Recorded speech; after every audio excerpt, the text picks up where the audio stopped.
Hiring your first virtual assistant can be scary because of unknowns and uncertainty, especially if you are used to as well of doing all the tasks by yourself.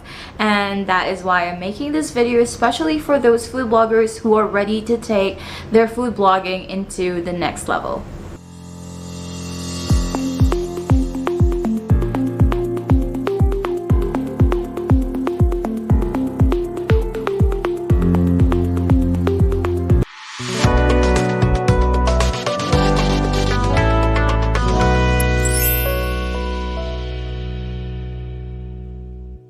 Hi there, it's me Chris, your tea spiller in all things digital and an advocate of wise spending. So I have been working with food bloggers for quite some time now, and I just want to share my experience of like how I was able to help them and how you also can find someone who would fit you, especially if you are a food blogger who has been working by yourself and want to take your food blogging into the next level. Because one way to do this is to hire a virtual assistant to help you with your tasks, such as recipe research, social media, calendar invites if you need it, and even email correspondence. And in this video, we'll go over the steps that you need to take to find and hire your very first virtual assistant.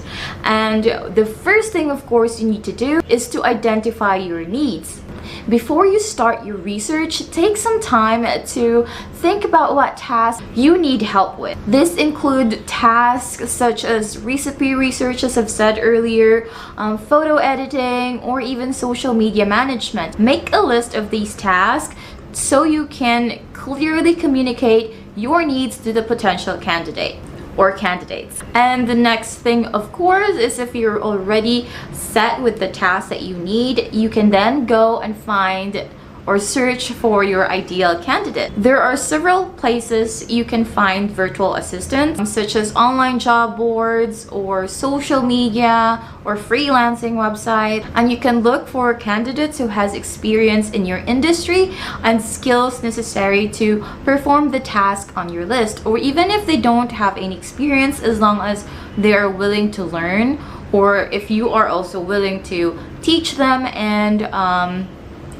provide them tutorials, so that you can also save on some money, because sometimes newbies also have like lesser rates than the experienced one, especially if you have a budgeted money you allotted for finding your first virtual assistant. And so, of course, the next thing is to interview your candidates. Once you have a list of candidates, you can then schedule the interviews with them, because this is a great way for you to get to know your candidates or the candidates you have selected, and for them to also know about the job and your expectations. So you can then gauge also about the personality that you want to work with the first VA that you are going to have for your team or for your food blogging business. And of course, we have the fourth step, which is hiring the best candidate or the best virtual assistant that you have interviewed. So after the interview, you should have a good idea of which candidate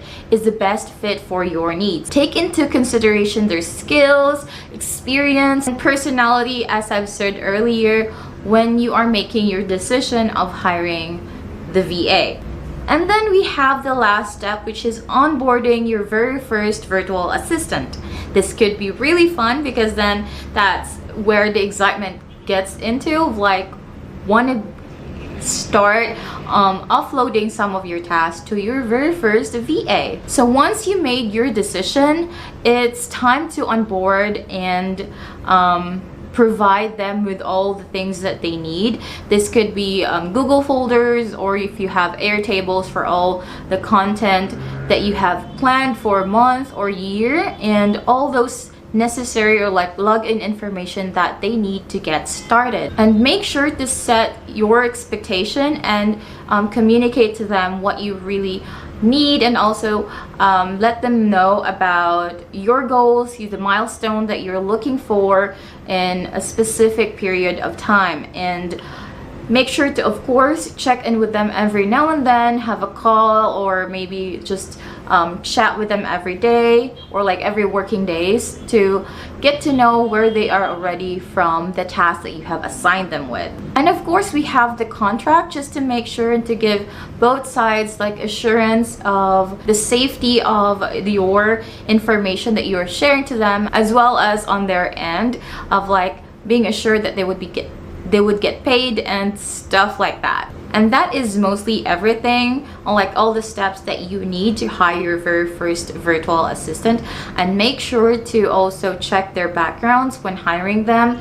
Anything that you can get, from portfolios to resumes to maybe their social media accounts, in case you need those to evaluate their skills and maybe their personality if you want to work with this kind of VA and the like. So I hope this helps, and if you ever need marketing assistance as well for your food blogging, you can reach out to me. I'm gonna put the details down below on how you can have a discovery call with me if you need help with it.